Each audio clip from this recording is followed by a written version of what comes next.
أعوذ بالله من الشيطان الرجيم. بسم الله الرحمن الرحيم.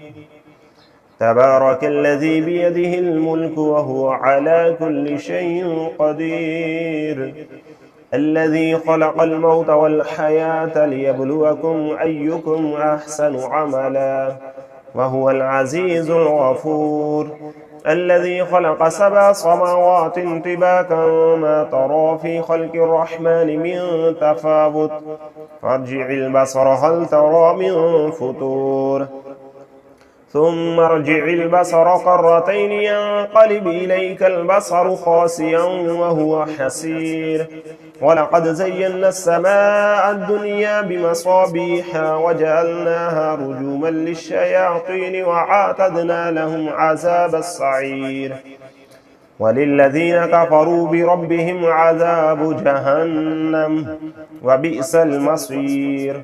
إذا ألقوا فيها سمعوا لها شهيقا وهي تفور، تكاد تميز من الغيظ، كلما ألقي فيها فوج سعلهم خزنتها ألم يأتكم نذير، قالوا بلى قد جاءنا نذير فكذبنا وقلنا ما نزل الله من شيء إن أنتم إلا في ضلال كبير، وقالوا لو كنا نسمع أو نعقل ما كنا في أصحاب السعير، فاعترفوا بذنبهم فسحقا لأصحاب السعير.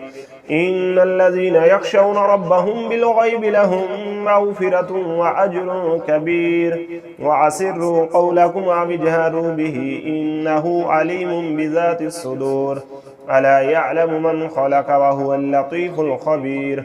هو الذي جعل لكم الأرض ذلولا فامشوا في مناكبها وكلوا من رزقه وإليه النشور. أأمنتم من في السماء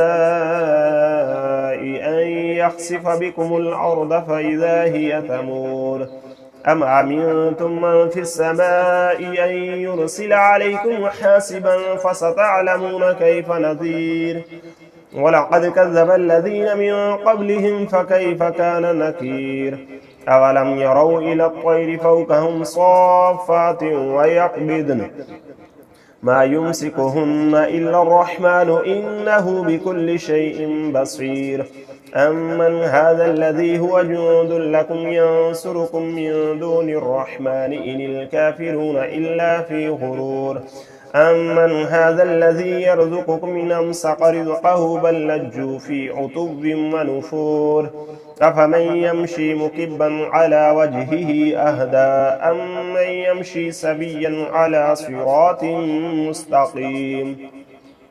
قل هو الذي أنشأكم وجعل لكم السمع والأبصار والأفئدة قليلا ما تشكرون. قل هو الذي ذرأكم في الأرض وإليه تحشرون. ويقولون متى هذا الوعد إن كنتم صادقين.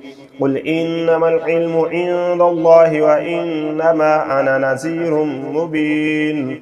فلما رأوه زلفة سيئت وجوه الذين كفروا وقيل هذا الذي كنتم به تدعون. قل أرأيتم إن أهلكني الله ومن معي أو رحمنا فمن يجير الكافرين من عذاب عليم. قل هو الرحمن آمنا به وعليه توكلنا فستعلمون من هو في ضلال مبين. قل أرأيتم إن أصبح ماؤكم غورا فمن يأتيكم بماء معين. صدق الله العظيم.